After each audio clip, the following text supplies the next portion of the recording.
Today, we're diving into how you can kickstart your property management business, even if you're working with a tight budget. This journey is exciting, whether you're transitioning from a related job, managing your own property, or stepping into this industry for the first time. Let's walk through this step-by-step guide to getting your business off the ground.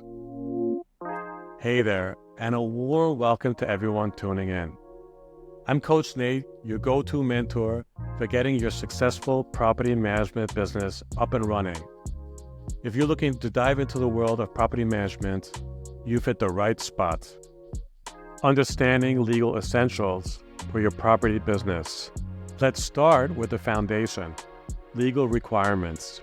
It's crucial to understand that these vary depending on where you are. So, it's all about doing your homework to figure out the necessary licenses or certifications in your area. To be a property manager in New York, and if you're going to do anything that has to do with what a real estate salesperson would do, then you need a broker's license. So if you're going to rent, list, negotiate the rental of a property, then you need a broker's license. In California, you need a real estate broker license to be able to do property management. And in Florida, you actually need a property management license. Always make sure when you're going into a venture like this that you check the latest state and local regulations for the most current information. When in doubt, a chat with a legal expert can save you a lot of headaches later on. And I would highly advise that you do this if you have any doubts.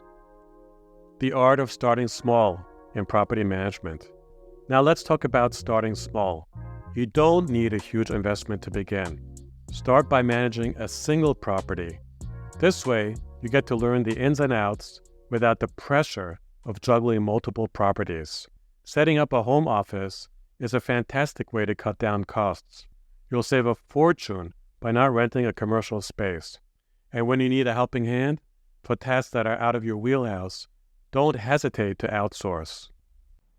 Personally, I think it's a good idea that when you first start, don't try to be everything to everybody. When we first started, we did a lot of affordable housing. We did rent-stabilized apartments, rent-controlled apartments, Section 8. And that's actually only because those were the kind of properties that our first clients owned. So once you get your confidence in that and you learn the ins and outs, you can always expand it into other kinds of properties. Maybe you want to get into condos or co-ops or commercial, whatever it is. Focusing on a specific market segment, like vacation rentals or small residential units, can also streamline your learning curve and help you build a strong reputation in that niche. Pricing your property management services. Now let's chat about pricing. This part is super important. You could go with a flat fee, a percentage of the rent collected, or offer different services a la carte. Each method has its own advantages and challenges. So pick what aligns best with your target market and the services you're excited to offer. I remember when I was in the 9-to-5 world and I would go in for interviews to apply for jobs. And they would always ask you that question. So what are your salary expectations? So I would read up on that question and try to find an answer. And some of the books would advise you to say, it depends on your budget. Well, that really never worked for me because it shows that you really don't understand what the market is, what your peers are getting paid for this kind of position. It's the same way in property management. You have to be ready for that question when you find a prospective client to manage their buildings. If they ask you, what are you going to charge us? You don't want to turn around and say, it depends on your budget or it depends on your building. You have to know the market. You have to understand what your competition is charging. And you have to kind of understand, how do you measure up to your competition? Do you want to start by offering a lower price than your competition? Do you want to Do you want to offer a flat fee, or do you want to charge a percentage? So what I'm saying to you is look around and try to prepare for that question, so when you get that question from a potential client that you have an answer. So that's something that you need to think about in advance. You don't want to be in a situation where you get that question and you don't have an answer for it. Legal paperwork. Preparing for success. Your property management contract is your business's backbone. It needs to clearly lay out your services, fees, and what you're responsible for. Getting this sorted out up front means you're all set to welcome clients smoothly. When I do consulting for people that want to start property management businesses, I get this question a lot about what should be in their contract with their clients. Even though I'm not a lawyer, I have had to deal with a contract that goes between the property manager and the building owner to be able to manage the buildings. However, it is absolutely imperative that you have a lawyer look at this contract, because it's actually a very, very important contract, and you have to make sure that it is exactly what you need. I would not try to use some boilerplate contract that you find somewhere. I think that's too risky. And I think I'm going to explore this more in a course that I'm going to offer online. So please look out for that link in the video description. I'll be offering that course sometime soon. Next up, registering your business. This step is all about making your business official. Choose your business structure, like an LLC, and get your EIN sorted. Setting up a separate business account is very important for keeping your finances in check. And hey, don't forget insurance. It's vital for safeguarding your business against potential liabilities. A quick chat with an insurance expert can point you in the right direction. Property types are diverse. Be aware of legal compliance for different property types. This includes understanding regulations for Section 8, rent-stabilized buildings, HOAs, co-ops, and commercial properties. Each type has unique requirements and challenges. I want to give you 2 examples of property types that we work with at our property management companies, where we really had to learn the legalities.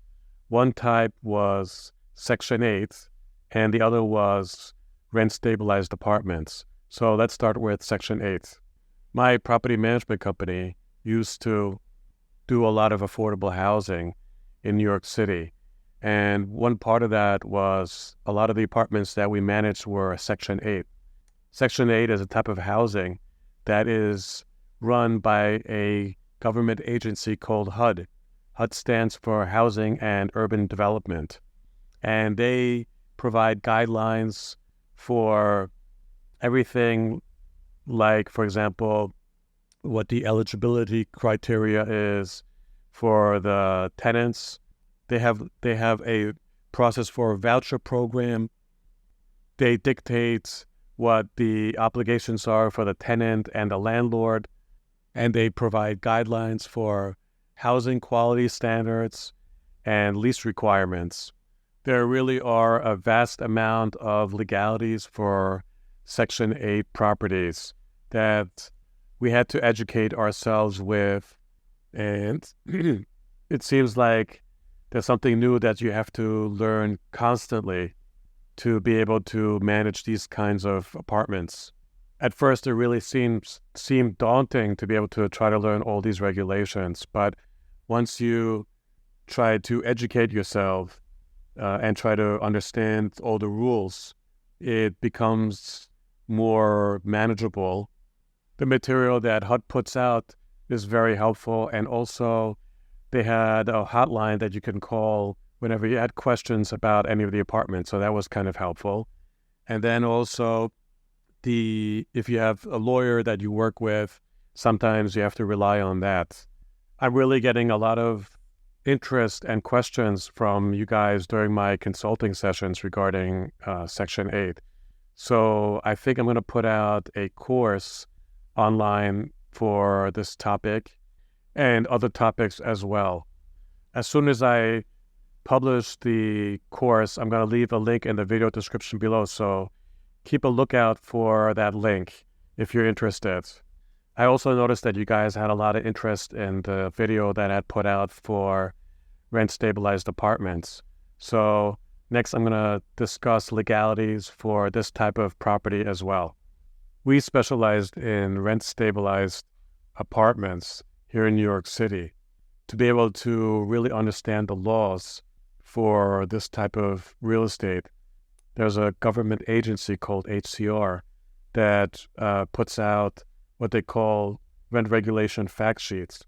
And it has so much detail that we had to study, but it's very important when you manage this type of real estate. For example, they give you rules on subletting. They give you rules on security deposits, on rent reductions for decreased services, rules about heat and hot water, rules about special rights of disabled persons, and rules about special rights of senior citizens. And it just goes on and on and on and on. So you really have to figure out what the regulations are for the type of property that you're managing and find out what the rules are and be proactive and learn about those regulations. Don't let all the regulations intimidate you. Just try to read them and understand them as best as you can. And then when you have situations where you're not sure about what your next step is, get in touch with the city agency that runs that program. And also, if that doesn't work, you hopefully will have an attorney that the landlord that you work for will have on retainer. In this constantly evolving field, it's crucial to stay informed about the latest regulations and compliance requirements. Continuous learning and adaptation are key to success in managing different property types. Choosing your niche in property management services. Decide what services you're passionate about offering. These can range from marketing listings, conducting showings, screening tenants, to handling repairs and evictions, and so much more. Also, be clear about services you don't wish to offer. This clarity will help define your business scope and target market.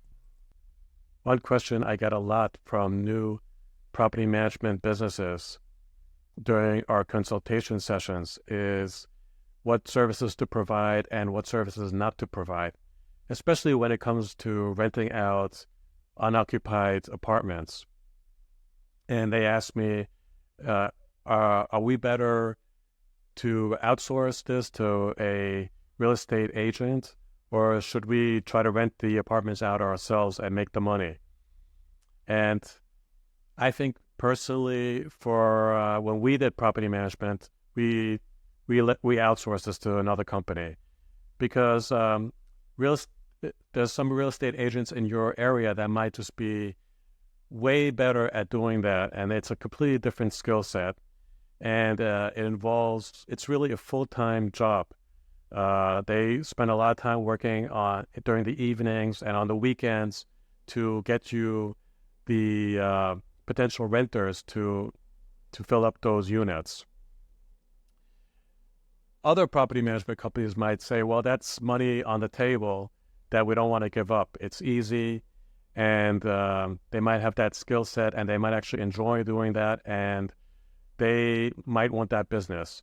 What I'm just trying to tell you is that whatever it is that you decide to do, think about it in advance before you talk to your potential client when you want to manage their buildings.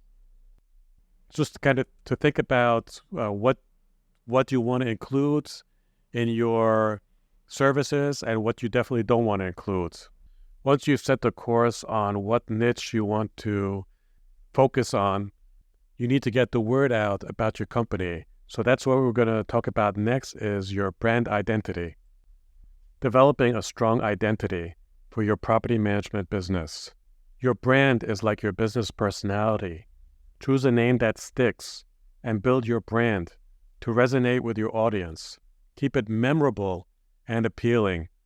When I first tried to come up with a name for our company, I looked up a lot of ideas that I liked, but other people already had used those ideas and they already had websites with those names, so I couldn't use those. So the more I researched, the more I realized that I was pretty limited with what I could use. So I ended up with a name, our company name was Premises Guardian. And to me, it was pretty obvious that premises meant, properties, and guardian that we would be watching over the properties for the landlords. Well, it wasn't that obvious to other people. A lot of people don't know what premises is. They don't know how to spell it. And when they hear guardian, they think that you're like some kind of a security guard service. So every time you're on the phone and you give people your business name and they keep asking you, how do you spell that?